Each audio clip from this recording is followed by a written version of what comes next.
distinct pleasure and privilege to request you please to be upstanding as I invite His Excellency, our President, to speak to us and bring this meeting to an end. Your Excellency, sir.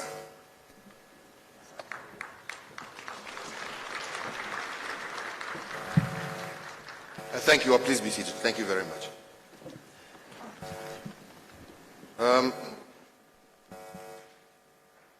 Fellow Kenyans and conference participants, my greetings once again. But before I begin with my concluding remarks, I would want to request that each and every one of us stand for a minute of silence for the 700 Kenyans whom we have lost during this period.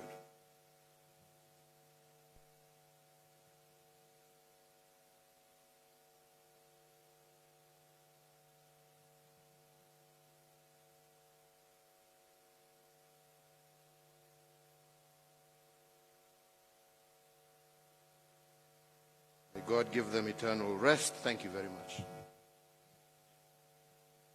Let me once again say how delighted I am today as we conference together, bringing teams from across the country and across the different sectors, teams that have shaped our national response to the coronavirus pandemic. In your different capacities, either as leaders, clergy, technocrats, doctors, civil society, different experts, private sector, you have all helped the country navigate through the turns and twists of the corona crisis for the last 6 months and brought us within sight of safe harbor. Indeed, the panel discussions held this afternoon have highlighted both the hits as well as the misses in our national endeavor to flatten the infection curve. And overall, we have all demonstrated resilience in the face of tremendous challenge. I join all speakers and participants today in celebrating our gallant health workers and all our essential service providers for keeping the Kenyan flame burning bright. Today, we honor and salute them all and recognize their representatives who are in our midst at this conference. Asanteni sana kwenu nyote. Thank you very much. Ladies and gentlemen, even as we mourn for our compatriots whom we have lost to this disease, we are eternally grateful also to God for our survivors and the recoveries. Each death is undoubtedly a tragedy, but every recovery is also a story of heroic triumph. And I am confident that as a nation, we will stay the course for the remainder of this journey and reach our desired end. For your efforts, I want to once again thank each and every one of you collectively, as well as individually, on behalf of the people and the government of the Republic of Kenya, and indeed on my own behalf. Ladies and gentlemen, for the last 6 months, the country has been in a season of paradox. Since March this year, when we recorded the first COVID-19 case, it became necessary to shut down the economy in order to save it. We had to avoid our loved ones, especially the elderly, because we care for their health just as much as we cherish their wisdom. And it became necessary to withdraw our children from schools in order to secure their future. All this was a paradox, a conflict between the new normal and what we think the normal should be. Today, however, we face an even greater paradox. As we flatten the corona curve, it appears like victory is on sight. Yes, indeed, the COVID positivity rate has fallen from 13% in June, 7% in August, and now stands at 4.4%.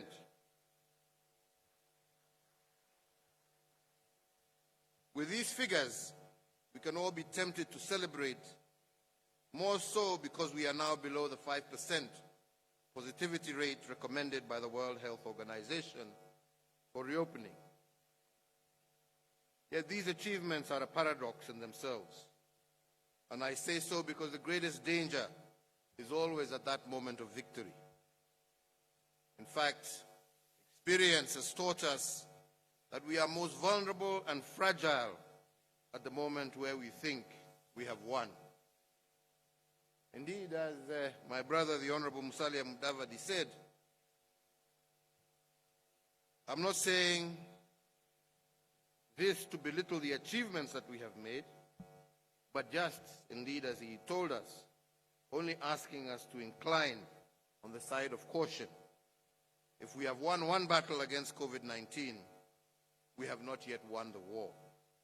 The possibility of a second wave of this pandemic is real, as we have seen in other countries. As an affirmation that the enemy is still within our borders, we continue to record new infections every day, even as we speak. And in that regard, to forestall what is happening elsewhere, we must continue adhering to the protocols issued by the Ministry of Health. But we have also seen successes, and I am particularly delighted by the advances that we have made in the health sector. When we were hit with this pandemic in March this year, we only had 8 infectious disease isolation beds countrywide. 7 days exactly after the first COVID case was reported, we were able to increase this bed capacity to 60. Currently, and working in partnership with county governments, we have over 300 ICU beds and 7,411 isolation beds nationally. And this done in 6 months. These achievements are indeed phenomenal. And through you, Governor Oparanya, Chair of Council of Governors, I take this opportunity to thank you for the partnership that you and your governors have shown during this very difficult period of time.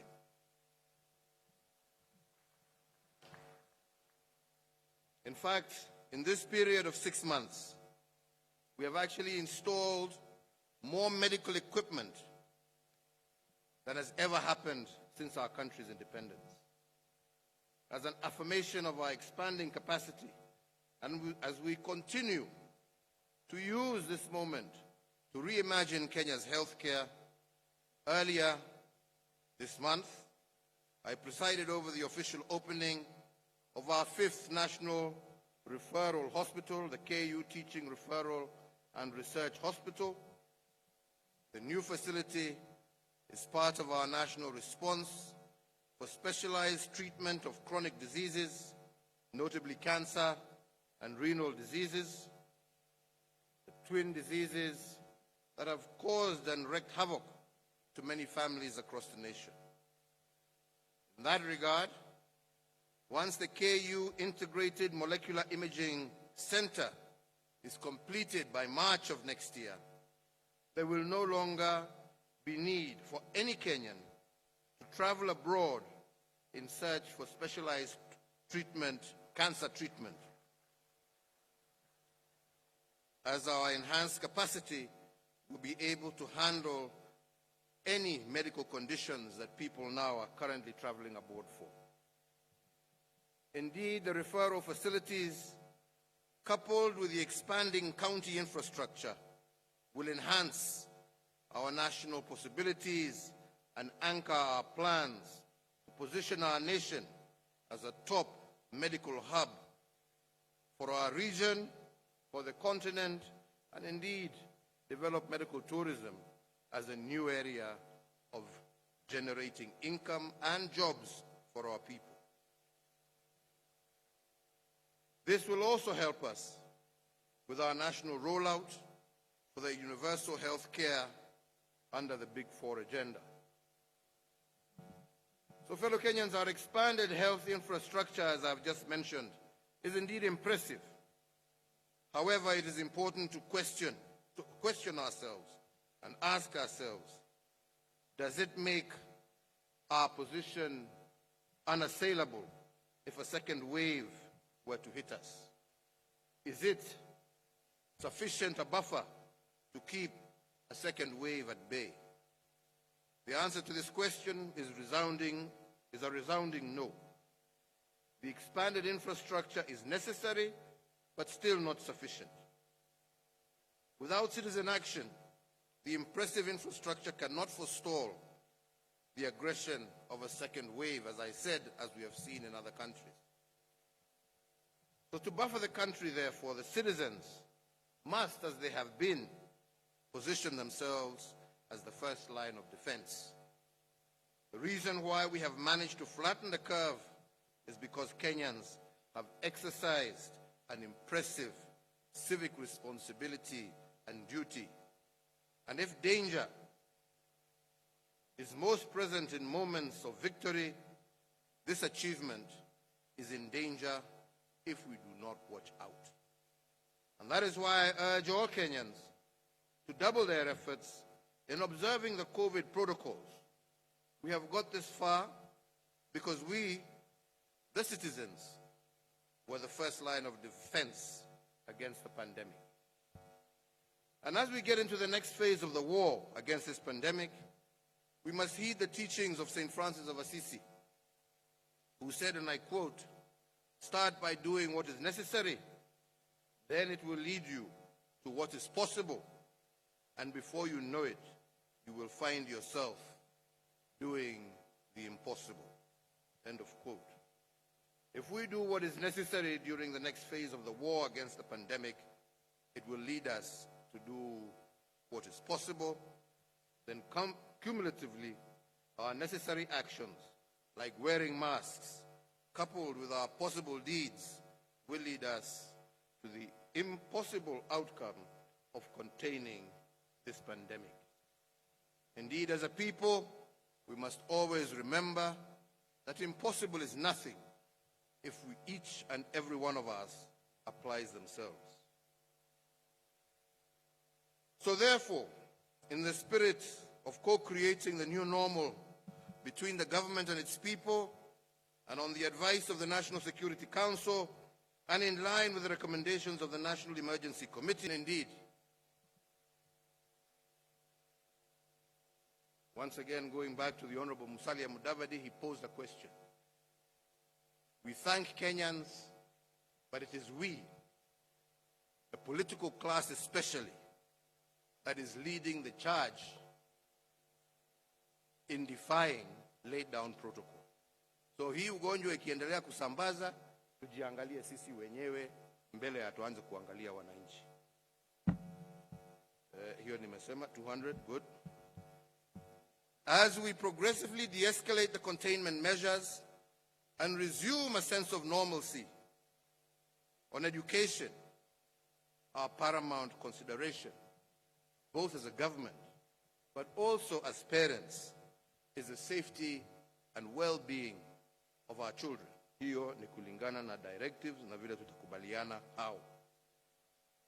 As I give these directives, I underscore the need to continue adhering to the health guidelines and protocols to avoid losing the gains we have made thus far. And to also say again that I will not hesitate to escalate containment measures in the event that any of these indicators that we know start to rise again. So, fellow Kenyans and conference participants, the containment measures put in place in March of 2020 to stem the spread of COVID-19 have had positive returns in terms of our safety and national security. This is something most people have not actually noted.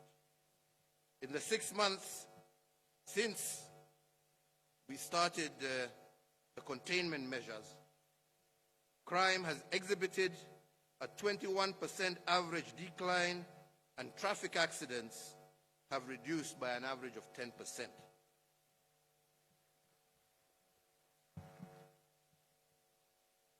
So with that, I want to conclude with some thoughts for all of us. As I said, especially with regard to our economy, and as I said earlier, that we are living in a season of paradox, an age where our new reality is a conflict with what we feel reality should be. Indeed, that is not only true of our social lives, but also true of our economy. Against all odds, as we have seen and heard today, some of our entrepreneurs have remanaged and reimagined the subsisting pandemic and created a new business reality that disorganizes the existing order at play. This is a new business model driven by innovators and makers of things, people who did not see danger in the COVID crisis, but actually saw an opportunity. Businesses that experienced shock from COVID, but bounced back better. But the question that this development begs is the following. If positive disruptions and innovations have mushroomed during COVID-19, how do we together support them as part of our resilience building strategy? How do we boost a small samosa delivery company known as Wow Eats, whose recipe is hundreds of years old, for instance? How do we encourage the Association of Women in Agriculture with their innovative work, especially amongst vulnerable, informal settlement women across the country? How do we assist this kind of people? During the first phase of this pandemic, we rolled out a series of economic stimulus packages, and today, in support of our small businesses and innovators, I also direct as follows. 1, 5, that to continue cushioning our micro, small, and medium-sized enterprises, the National Treasury considers maintaining the reduction of the current turnover tax from 3% to 1% for all micro, small, and medium-sized enterprises. And 6, to enhance access to credit for our micro, small, and medium enterprises, the National Treasury is directed to expedite the ongoing rollout of the Credit Guarantee Scheme in partnership with participating banks as well as our development partners. The Credit Guarantee Scheme, as approved by Cabinet, is a risk-sharing partnership between the government and the banks, which will afford our enterprises across the country to access credit and would increase the amounts that we can lend to this sector by an additional 100 billion shillings. So, fellow Kenyans, when COVID pandemic hit us in March this year, we did not know the extent of the crisis. In between the crisis, I told you that we were in what I was calling the fog of war. The theaters of war were invisible and indeed foggy. However, today, I am comforted by the fact that we are not running in the dark. We might not know everything about the pandemic, but we do know a lot more than we did in March. And although we only know in part, we are better prepared today than we were in March this year. Our level of civic consciousness and responsibility is much higher. However, to build the resilience that allows us to participate or to anticipate the second wave and respond to it, we must do even better. That is why I must emphasize by repeating what St. Francis of Assisi taught us. If we all do the necessary, it will lead to the possible, and indeed at this point, the possible will happen without even us realizing it. Starting the next phase of this pandemic by doing the necessary and working together in unity as we have done, this is how to defeat this COVID menace, and I do believe that through that unity of purpose, we can indeed succeed. I want to once again thank Kenyans across the country.